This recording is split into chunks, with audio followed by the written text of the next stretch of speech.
महाकुंभ यानी आस्था का महासागर। गंगा, यमुना और सरस्वती के पवित्र संगम पर जहां एक तरफ श्रद्धालु अपने पापों का प्रायश्चित करने के लिए डुबकी लगा रहे हैं, वहीं दूसरी तरफ अलग अलग स्वरूप और नामधारी संतों की अलौकिक उपस्थिति और उनकी अनूठी साधनाएं मेले को और ज्यादा खास बना रही है। तंबुओं की नगरी जो अपनी भव्यता और आध्यात्मिकता से मंत्रमुग्ध कर रही है, इन दिनों विभिन्न संतों के विशेष स्वरूपों और साधनाओं से गूंज रही है। श्रद्धालु इन संतों से मिलने और उनके आशीर्वाद से अपना जीवन धन्य करने के लिए उमड़ रहे हैं। चलिए आपको उन सारे बाबाओं के बारे में बताते हैं जो इस साल महाकुंभ की जान बने हुए हैं। सबसे पहले बात करते हैं एक ऐसे बाबा की जो मध्य प्रदेश के उज्जैन से प्रयागराज आए। वो अपनी कठोर साधना की वजह से धार्मिक आकर्षण का केंद्र बने हैं। उज्जैन से प्रयागराज पहुंचे जिस बाबा की हम बात कर रहे हैं वो कोई और नहीं बल्कि राधेपुरी बाबा है। राधेपुरी बाबा ने साल 2011 से विश्व के कल्याण के लिए अपने दाहिने हाथ यानी कि राइट हैंड को उठा कर रखा हुआ है। बाबा के इस तप को हठ योग कहते हैं। इसी वजह से लोग इन्हें हठी बाबा के नाम से भी जानते हैं। बाबा के इस हठ को देखकर हर कोई हैरान है। राधेपुरी बाबा पिछले 14 सालों से हाथ उठाए हुए हैं। इसी वजह से उनका हाथ पूरी तरह से सुन्न हो गया है। उनके हाथों की उंगलियों के नाखून भी बहुत बड़े बड़े हो गए। कई बार तो ऐसा होता है कि ये नाखून अपने आप ही टूट कर गिर जाते हैं। राधेपुरी बाबा ने बीते दिनों मीडिया से बातचीत के दौरान बताया था कि जब कोई भी कर्म परोपकार के लिए किया जाता है तो उसमें कोई भी परेशानी नहीं आती। बाबा राधेपुरी महाराज अपनी कठोर तपस्या से इंद्रियों को नियंत्रण कर चुके हैं। वो एक हाथ से अपने रोजमर्रा के सारे काम कर लेते हैं। वाकई ये देखना बेहद अद्भुत है। चलिए अब बात करते हैं एम्बेसडर बाबा की। दरअसल ये बाबा 52 साल पुरानी एम्बेसडर कार से ट्रैवल करते हैं, इसलिए इन्होंने अपने नाम एम्बेसडर बाबा रख लिया। महाकुंभ नगरी में पहुंचे एम्बेसडर बाबा का असली नाम महंत राजगिरी है। वो मध्य प्रदेश के इंदौर शहर से यहाँ पहुंचे हैं और अक्सर कुंभ मेले जैसे बड़े आयोजनों में अपनी मौजूदगी दर्ज कराते हैं। महंत राजगिरी ने यूं तो अपने परिवार और बाकी दुनियावी सुख सुविधाओं से संन्यास ले रखा है, हालांकि उनके पास एक एम्बेसडर कार है। एम्बेसडर बाबा जिस कार से संगम की धरती पर आए हैं वो करीब 52 साल पुरानी एम्बेसडर कार है और बाबा इसी कार में रहते हैं। यह उन्हें 30-35 साल पहले दान में मिली थी। ऐसे में बाबा ने इसे ही अपना घर बना लिया है। ये हर समय बाबा के साथ रहती है। इस वजह से लोग भी उन्हें अब एम्बेसडर बाबा के नाम से जानते हैं। इस एम्बेसडर कार को बाबा ने सैफरन कलर में पेंट करा रखा है।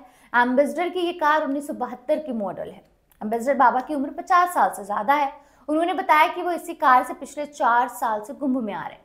वो इसी कार में सोते और खाते हैं। उन्होंने अपनी इस कार को अपनी जिंदगी बना लिया है। एम्बेसडर बाबा इन दिनों बाबा महाकुंभ में संगम किनारे कुटिया बनाकर रह रहे हैं।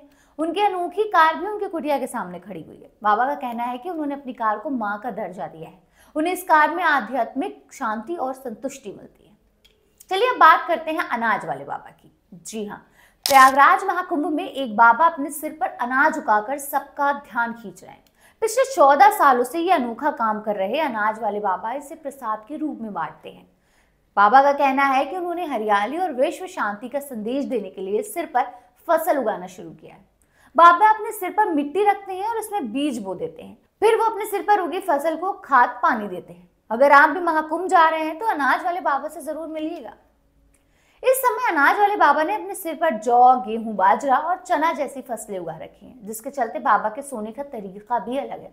इस फसल के चलते बाबा को काफी दर्द भी सहना पड़ता है, लेकिन ये उनके तप और हठ योग का एक हिस्सा है। बाबा का साफ कहना है कि अगर इससे उनकी जान भी चली जाएगी तो उन्हें कोई परेशानी नहीं है। चलिए अब आपको मौनी बाबा के बारे में बताते हैं। यूपीएससी के छात्रों को फ्री कोचिंग देना बाबा की सबसे खास बात है। यही वजह है कि लोग उन्हें आईएएस बाबा के नाम से जानते हैं। बाबा दरअसल सिविल सर्विसेज की तैयारी कर रहे छात्रों के लिए हाथों से लिखे नोट्स तैयार करते हैं और फिर उन्हें व्हाट्सएप पर भेजते हैं। सबसे बड़ी बात यह है कि बाबा ये सब कुछ फ्री में करते हैं, छात्रों से कोई पैसे नहीं लेते। बाबा का यही काम उन्हें बाकियों से अलग बनाता है। बाबा ने सिविल सर्विसेज की तैयारी कर रहे छात्रों का एक ग्रुप भी बना रखा है। बाबा की माने तो उनके बनाए नोट्स से कई छात्रों को यूपीएससी एग्जाम में कामयाबी मिली। वहीं कुछ छात्र भी बताते हैं कि बाबा के नोट्स काफी मदद करते हैं। एग्जाम में काफी कुछ बाबा के नोट्स में से फंस जाता है।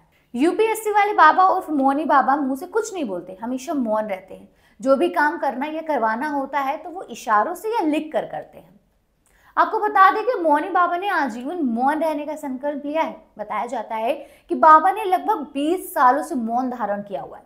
इसके अलावा मौनी बाबा को बाइक चलाने का बहुत शौक है, वो भी स्पीड में। जब समय मिलता है तो बाबा बाइक चलाने निकल जाते हैं। उनके पास अपनी खुद की बाइक भी है। अब बारी आती है एक ऐसे बाबा की जिनकी हाइट महज 3 फीट 8 इंच है और लोग उन्हें लिलीपुट बाबा के नाम से जानते हैं। बाबा के कद और उनकी प्रभावशाली बातों ने उनको महाकुंभ में काफी मशहूर कर दिया है। बाबा का असली नाम गंगापुरी महाराज है। इनकी उम्र 57 साल है और ये असम के रहने वाले हैं और खुद को जूना अखाड़े का साधु बताते हैं। वैसे बाबा की एक खासियत है, उनका दावा है कि उन्होंने 32 सालों से स्नान नहीं किया, मतलब नहाया नहीं। पूछने पर बाबा बताते हैं कि उन्होंने एक संकल्प ले रखा है, जब तक वो संकल्प पूरा नहीं होता वो स्नान नहीं करेंगे। पूछने पर भी वो उस संकल्प के बारे में नहीं बताते। गंगापुरी महाराज ने अपने गुप्त संकल्प के बारे में किसी को कुछ नहीं बताया। हालांकि वो कहते हैं कि जब कभी भी उनका संकल्प पूरा हो जाएगा तो वो सबसे पहले शिप्रा नदी में डुबकी लगाएंगे। उनका मानना है कि बाहरी स्वच्छता से आंतरिक शुद्धता ज्यादा जरूरी होती है। चलिए अब आपको बताते हैं गीतानंद गिरी बाबा या फिर रुद्राक्ष वाले बाबा के बारे में। बाबा गीतानंद गिरी जी 45 किलो के रुद्राक्ष की माला धारण करते हैं, जो उनके अद्भुत तप और साधना को दर्शाता है। उनका संकल्प है कि 1.25 लाख रुद्राक्ष धारण करेंगे और इसी उद्देश्य से उन्होंने अपने जीवन को रुद्राक्ष की साधना में समर्पित कर दिया। बाबा गीतानंद गिरी जी की माला में हर रुद्राक्ष का एक विशिष्ट महत्व है। ये रुद्राक्ष न केवल साधक के लिए आध्यात्मिक शक्ति का प्रतीक है, बल्कि इनको पहनने से मानसिक शांति, स्वास्थ्य में सुधार और सकारात्मक ऊर्जा हासिल होती है। बाबा गीतानंद गिरी जी की उपस्थिति महाकुंभ में श्रद्धालुओं के लिए एक दिव्य अनुभव बन चुकी है। वो अपने ज्ञान और तपस्या से लोगों को मार्गदर्शन देते हैं और उनके दर्शन के लिए भक्तों की भारी भीड़ उमड़ती है। अब बात करते हैं घोड़े वाले बाबा की, जिनका असली नाम बाबा विजयपुरी है। वो घोड़े से ही घूमते फिरते नजर आते हैं। कुंभ इलाके में जिधर से बाबा गुजर रहे हैं उनको देखने वालों की भीड़ लग जा रही है। बाबा अपनी सवारी की वजह से लोगों को अपनी तरफ देखने पर मजबूर कर रहे हैं। आनंद अखाड़े के बाबा ने घोड़े की रफ्तार इतनी तेज है कि पलक झपकते ही बाबा बहुत दूर चले जाते हैं। विजयगिरी बाबा पूरे कुंभ क्षेत्र में इसी घोड़े से भ्रमण कर रहे हैं। बाबा के मुताबिक उनके साथ 4 लोग और हैं, वो चारों भी घोड़े बरेली से लेकर आए हैं। बाबा पूरी मेला क्षेत्र में इसी घोड़े से आने जाने का काम कर रहे हैं। विजयगिरी बाबा कहते हैं कि ये तो उनकी बरसों से पारंपरिक शाही सवारी है। चलिए अब आपको बताते हैं जूना अखाड़े के महंत राजपुरी जी महाराज के बारे में, जिन्हें लोग प्यार से कबूतर वाले बाबा कह रहे हैं। ऐसा इसलिए क्योंकि वो पिछले 9 सालों से अपने सिर पर कबूतर लेकर घूम रहे हैं। कुंभ पहुंचने वाले लोगों में से जो भी बाबा को उनके सिर पर बैठे कबूतर को देखता है तो रुके बिना नहीं रह पाता। कबूतर बाबा राजस्थान के चित्तौड़गढ़ के रहने वाले हैं। उनके सिर पर हमेशा कबूतर बैठा रहता है, जो हिलाने पर भी वहां से नहीं हटता। कबूतर बाबा बताते हैं कि उनके कबूतर का नाम हरिपुरी है। उसे इनके साथ रहते हुए 9 साल हो गए हैं। कबूतर बाबा का मानना है कि संसार में जीव ही शिव है। जीव की सेवा शिव की सेवा है। जीव हो, मनुष्य हो, सबसे प्रेम करना चाहिए। प्रेम के बिना कुछ भी नहीं है। कबूतर बाबा बताते हैं कि उनके कबूतर यानी हरिपुरी का ये तीसरा कुंभ है। ये हरिपुरी नाम का कबूतर अलौकिक है। अगर ये साधारण कबूतर होता तो कहीं दाना चुग रहा होता, लेकिन इसका खेल अलौकिक है। वाकई अलग अलग बाबा, अलग अलग इनके खेल और बेहद अट्रैक्टिव इनकी पर्सनालिटी। बहरहाल जितने बाबाओं के बारे में हमने आपको बताया उसमें से सबसे इंटरेस्टिंग बाबा आपको कौन से लगे, कमेंट में इसका जवाब जरूर दीजिएगा।